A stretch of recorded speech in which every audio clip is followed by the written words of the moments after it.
அன்பர்களே, ஆண்டவராகிய இயேசு கிறிஸ்துவின் நாமத்தில் உங்களுக்கு மனம் நிறைந்த வாழ்த்துக்களை தெரிவித்துக் கொண்டு சத்திய வசனம் திருமறை பாட நிகழ்ச்சிக்கு உங்களை அன்போடு அழைக்கிறோம்.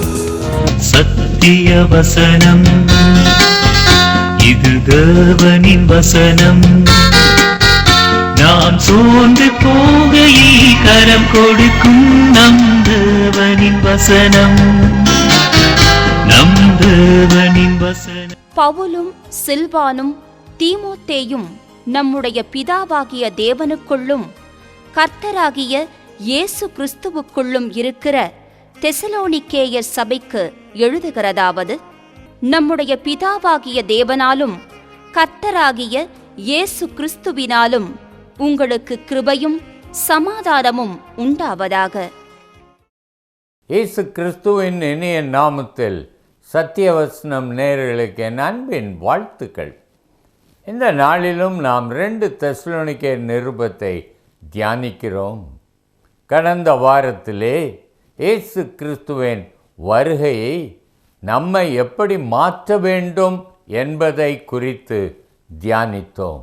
ஏனென்றால் தெசலோனிக்கேயர் நிருபம் இயேசு கிறிஸ்துவின் வருகையை அழுத்தி மக்களை அதற்கு ஆயத்தப்படுத்துகிற ஒரு நிருபம். எனவே நாம் அந்த காரியத்தை நாம் அன்றைக்கு தியானித்தோம். இன்றைக்கும் அந்த முதல் 2 வசனங்களை நான் வாசிக்கிறேன். பவுலும் சில்வானும் தீமோத்தேயும் நம்முடைய பிதாவாகிய தேவனுக்குள்ளும் கர்த்தராகிய இயேசு கிறிஸ்துவுக்குள்ளும் இருக்கிற தெசலோனிக்கேயர் சபைக்கு எழுதுகிறதாவது. இதிலே பார்ப்பீர்கள் என்றால் பவுல் ஒரு வித்தியாசமான வாழ்த்துதலை சொல்லுகிறான். கொலோசே நிருபத்தை எழுதும் பொழுது கிறிஸ்துவுக்குள்ளாக இருக்கிற விசுவாசிகளும் பரிசுத்தவான்களுக்கும் எழுதுகிறதாவது என்பான். பிலிப்பியருக்கு எழுதும்போதும் கிறிஸ்துவுக்குள் இருக்கிற பரிசுத்தவான்களுக்கு என்று எழுதுவான்.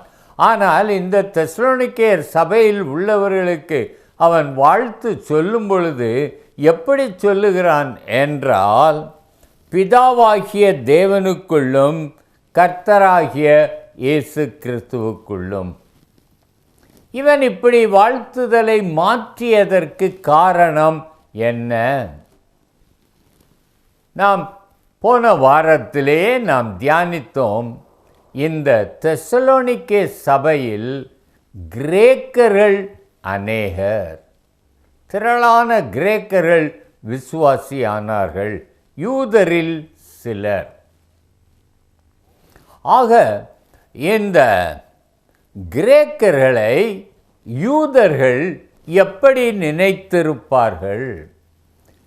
யூதர்கள் மற்ற உலகத்தில் உள்ள மற்ற அனைத்து இனத்தவரையும் புறஜாதிகள் என்று சொல்லி அவர்கள் பரலோக ராஜ்யத்திற்கு புறம்பானவர்கள், ஒரு புறஜாதியானும் வர முடியாது, யெகோவா தேவன் யூதருக்கு மட்டும்தான், அவர்கள் இந்த புறஜாதியாருக்கு யெகோவா தகப்பன் இல்லை, அவர்களை ஆலயத்திற்குள் விட மாட்டார்கள், அவர்களுக்கு வேதத்தை போதிக்கவும் மாட்டார்கள்.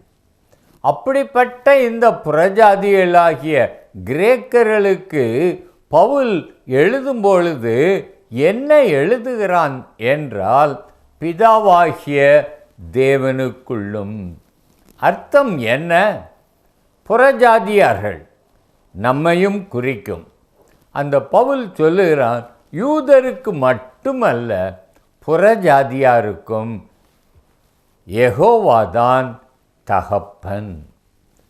நீங்கள் அவருடைய பிள்ளைகள் என்கிற ஒரு உறுதியை அந்த கிரேக்கர்களுக்கு கொடுப்பதற்காகத்தான் இந்த பவுல் எப்படி எழுதுகிறான் என்றால், பிதாவாகிய தேவனுக்குள் இருக்கிற என்று அவன் சொல்லுகிறான்.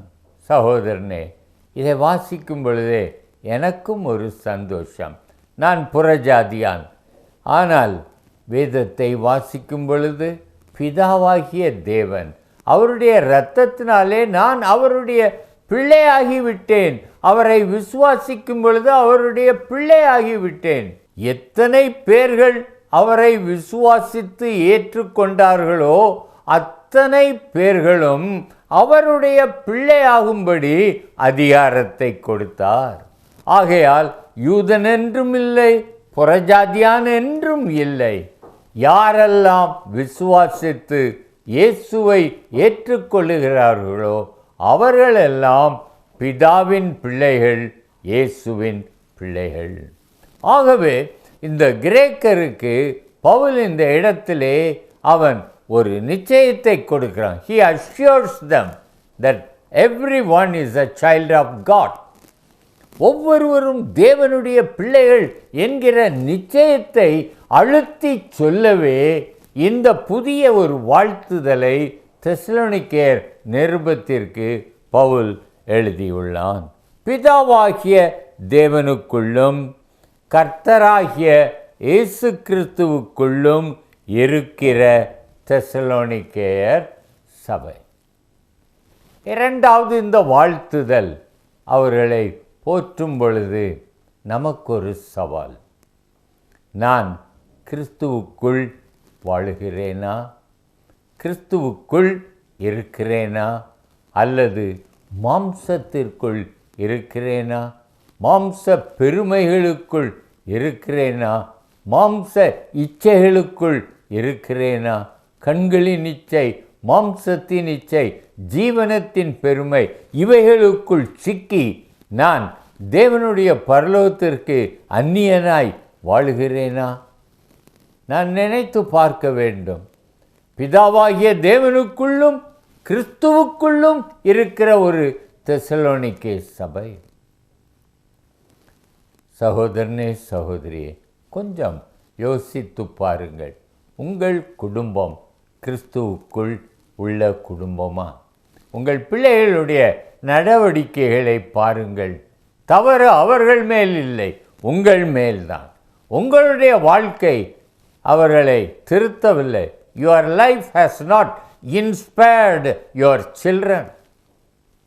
ஆகையால் இன்றைக்கும் நீங்கள் உங்களை திருத்துங்கள். உங்கள் குடும்பம் கிறிஸ்துவுக்குள் வரும். அப்பொழுது உலகத்தாரும் சொல்லுவார்கள், இந்த குடும்பம் கிறிஸ்துவுக்குள்ளான குடும்பம். சகோதரனே, அப்படிப்பட்ட ஒரு காரியத்தை நீர் ஆசைப்பட்டு இன்றைக்கே மாறும். தெசலோனிக்கே சபை 3 வாரங்கள் போதிக்கப்பட்ட ஒரு சபை. கிறிஸ்துவுக்குள்ளாக இருக்கிற முடியும் என்றால் இத்தனை ஆண்டுகள் ஆலயத்திற்கு சென்று அத்தனை பிரசங்கங்கள் கேட்டு அத்தனை முறை வேதத்தை வாசித்த நீங்கள் கிறிஸ்துவுக்குள் நிச்சயமாக வர முடியும், இருக்க முடியும். அதுவே தேவனின் சித்தமும் கூட. ஆகவே இந்த தெசலோனிக்கே சபைக்கு பவுல் வாழ்த்துகிறதில் முதலாவது அவன் சொல்லுகிறான், நீ தேவனுக்கு அந்நியன் அல்ல, நீ தேவனுடைய சொந்த பிள்ளை. இரண்டாவதாக அவன் சொல்லுகிறான், விசுவாசமும் பரிசுத்தமும் தேவனுடைய பிள்ளைகளின் குணம், அது இருக்க வேண்டும். மூன்றாவதாக, நான் இன்றைக்கு நானும் என் குடும்பமும் பிதாவாகிய தேவனுக்குள்ளும் கிறிஸ்துவுக்குள்ளும் இருக்கிற ஒரு குடும்பமாக இருக்க வேண்டும்.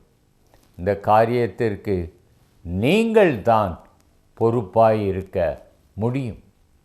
நீங்கள் தான் முழங்காலில் நின்று கண்ணீரோடு ஜெபித்து உங்கள் தவறான பாதை வாழ்க்கை முறை உள்ள உங்கள் பிள்ளைகளை திருத்த வேண்டும் என்றால் நீங்கள் தான் முழங்காலில் நிற்க வேண்டும். அதை செய்யுங்கள். கிறிஸ்துவின் வருகையில் களி கூறுவீர்கள். அந்த இரண்டாவது வசனத்தில் பவுல் தெசலோனிக்கேயர் சபைக்கு என்ன எழுதுகிறான்?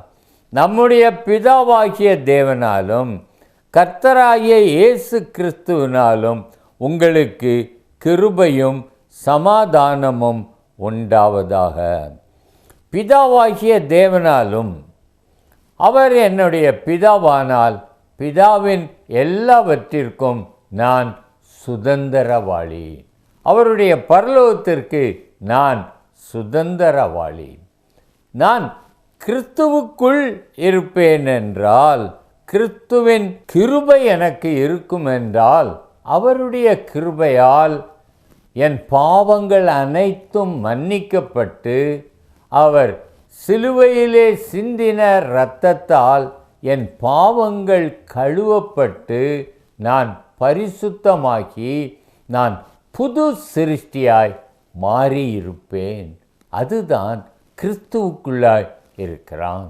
பவுலப்போஸ்தலன் 2 கொரிந்தியர் 5:17 சொல்லுவான், ஒருவன் கிறிஸ்துவுக்குள் இருந்தால் புது சிருஷ்டியாய் இருக்கிறான், பழையவைகள் எல்லாம் ஒளிந்து போயின. என்னை கேட்டுக்கொண்டிருக்கிற சகோதரனே, நீங்கள் இந்த வசனத்தை பற்றி என்ன நினைக்கிறீர்கள்? ஏதோ சொல்வதற்காக சொல்லியிருக்கிறது என்று நினைக்கிறீர்களோ? இல்லை சகோதரனே, இயேசு கிறிஸ்து உங்களை நேசிக்கிறார். உங்கள் வாழ்க்கை தவறான பாதையில் போகிறது என்பதை உங்கள் மனசாட்சியில் இந்த நேரத்தில் அவர் சொல்லிக் கொண்டிருக்கிறார். மனம் திரும்பு, மனம் திரும்பு, பரலோக ராஜ்யம் சமீபித்திருக்கிறது என்று உம்மோடு பேசுகிறார். கஷ்டம்தான், இல்லை என்று நான் சொல்லவில்லை. இவ்வளவு நாட்கள் ஆசையாய் செய்த பாவங்களையும் மறைத்து மறைத்து வைத்திருந்த இரகசிய பாவங்களையும் விட்டு விடுவது அவ்வளவு எளிதல்ல. ஆனால் கடினமான காரியத்தை செய்யும் பொழுதுதான் தேவனுடைய கிருபையும் பிதாவின் கிருபையும் நமக்கு கிடைக்கும். அந்த சமாதானம் இருக்கிறதே, அது இன்றைக்கு உமக்குள் இல்லை. நீர் கொஞ்ச நேரம் தனிமையாய் இருந்து உம்முடைய இருதயத்தை ஆராய்ந்து நீர் உம்மிடத்தில் ஒரு கேள்வியை கேட்டு பாரும். எனக்குள் சமாதானம் இருக்கிறதா? நான் தேவனை தைரியமாய் சந்திக்க முடியுமா? நான் என் மனைவி பிள்ளைகளை நான் தைரியமாய் சந்திக்க முடியுமா? அவர்களுக்கு விரோதமாக நான் துரோகம் செய்யவில்லையா? இந்த காரியங்களை எல்லாம் நினைத்து பார்ப்பீர்கள் என்றால் உங்களுக்குள் சமாதானம் இருக்க முடியாது. அப்படி என்றால் இன்றைக்கும் கிறிஸ்துவுக்குள் வாருங்கள். பவுல் சொல்கிறான், பிதாவாகிய தேவனாலும் கர்த்தராகிய இயேசு கிறிஸ்துவினாலும் அவர் தகப்பன் தன் பிள்ளைகளுக்கு இறங்குவார். இயேசு கிறிஸ்து அவர் என் இரட்சகர், என் பாவங்களை மன்னிக்க தன்னையே பலியாக ஒப்பு கொடுத்தார். இவர்கள் ஒன்றாய் இருக்கிறார்கள். இந்த திருத்துவ தேவனின் ஆசீர்வாதங்கள் எனக்குள் இருக்கும் என்றால் பவுல் சொல்லுகிறான், நிச்சயமாய் உங்கள் இருதயத்தில் உங்கள் வாழ்க்கையில் கிருபை இருக்கும், உங்கள் வாழ்க்கையில் சமாதானம் இருக்கும். சகோதரனே, இன்றைக்கும் நீங்கள் இந்த 2 வசனங்களை மறுபடியும் மறுபடியும் வாசியுங்கள். நான் பிதாவாகிய தேவனுக்குள் இருக்கிறேன் என்றால் என்ன அர்த்தம் என்றால், நான் தேவனுடைய பிள்ளை, சொந்த பிள்ளை. எனக்கும் யூதனுக்கும் ஒரு வித்தியாசம் கிடையாது. அந்த ஒரு பெரிய ஆசீர்வாதம் உண்டு. கிரேக்கர்களுக்கு அதை சொல்லிதான் பவுல் அவர்களை கிறிஸ்தவ வாழ்க்கையை தொடர, சபைக்குள் இருக்க அவர்களை திடப்படுத்துகிறான். ஆகவேதான் இந்த காரியம் இந்த தெசலோனிக்கே சபைக்கு சொல்லுகிறான். சகோதரன் சகோதரியே, நாம் பல முறை வேதத்தை வாசிக்கிறோம், ஆனால் இந்த வசனங்கள் நம்மோடு பேசுவதில்லை. காரணம், நான் பரிசுத்த ஆவியானவருடைய ஒத்தாசையை தேடவில்லை. பைபிளை வாசிக்கும் பொழுதே, திறக்கும் பொழுதே ஆவியானவரே என்னோடு பேசும். என் வாழ்க்கையில் சரியில்லாத பகுதிகளை சுட்டி காட்டி என்னை மாற்றும் என்று நான் கேட்கவில்லை. இன்றைக்கு கேட்பீர்களா? நான் உங்களுக்காக ஜெபம் பண்ணுகிறேன். என்னோடு சேர்ந்து நீங்களும் என்னை மாற்றும் என்று கேளுங்கள். என் அந்தரங்க வாழ்க்கையில் இருக்கிற இருளை வெளிச்சமாக்கி தாரும் என்று கேளுங்கள். விட முடியாத பாவ ஆசைகளையும் இச்சைகளையும் எனக்குள் இருந்து எடுத்து போடும் என்று கேளுங்கள். என்னால் முடியலை, நான் அவைகளுக்கு அடிமையாக இருக்கிறேன். I need a redeemer. எனக்கு ஒரு விடுதலை ஆக்குகிறவர் வேண்டும். நீர் ஒருவரே தகப்பனே. நிர்பந்தமான மனிதன் நான். யார் என்னை விடுவிப்பார்கள்? நீர் ஒருவர் தான் விடுவிக்க முடியும் என்று ஆண்டவரிடத்தில் உங்களை ஒப்புக்கொடுங்கள். தேவன் நிச்சயமாய் உங்களை விடுவித்து உலகம் தரக்கூடாத சமாதானத்தையும் நித்தியத்தின் சந்தோஷத்தையும் உங்களுக்கு தருவார். ஜெபிக்கலாமா? அன்பின் தகப்பனே, இன்றைக்கும் யார் யாரெல்லாம் என் வாழ்க்கையில் சமாதானம் இல்லை, என்னுடைய அந்தரங்க வாழ்க்கையில் பரிசுத்தம் இல்லை, நான் போலியாய் நடிக்கிறேன், ஆனால் அவலட்சணமான இச்சைகள் என்னை ஆண்டு கொண்டிருக்கிறது, அவைகளுக்கு நான் அடிமையாய் இருக்கிறேன், என்னை விடுவியும் என்னை விடுவியும் என்று யார் யார் மனமுடைந்து கண்ணீரோடு உம்முடைய பாதத்தில் இந்த நேரத்தில் காத்திருக்கிறார்களோ அவர்களை நீர் விடுவித்து பரிசுத்தமாக்கி பரலோகத்திற்கு சுதந்திரவாளிகளாய் அவர்களை மாற்றும். தகப்பனே, அவர்கள் ஒப்பு கொடுத்ததினால் அவர்கள் முழு குடும்பத்தையும் நீர்தாமே அவர்களை ஏற்றுக்கொண்டு பரிசுத்தப்படுத்தி அவர்களை நித்தியத்தின் பாதைகளில் நடத்தி அருளும். அவர்களை ஆசீர்வதித்தருளும். பிதாவின் ஆசீர்வாதமும் குமாரனின் ஆசீர்வாதமும் பரிசுத்த ஆவியானவரின் ஆசீர்வாதமும் உங்களோடு இருப்பதாக. ஆமென்.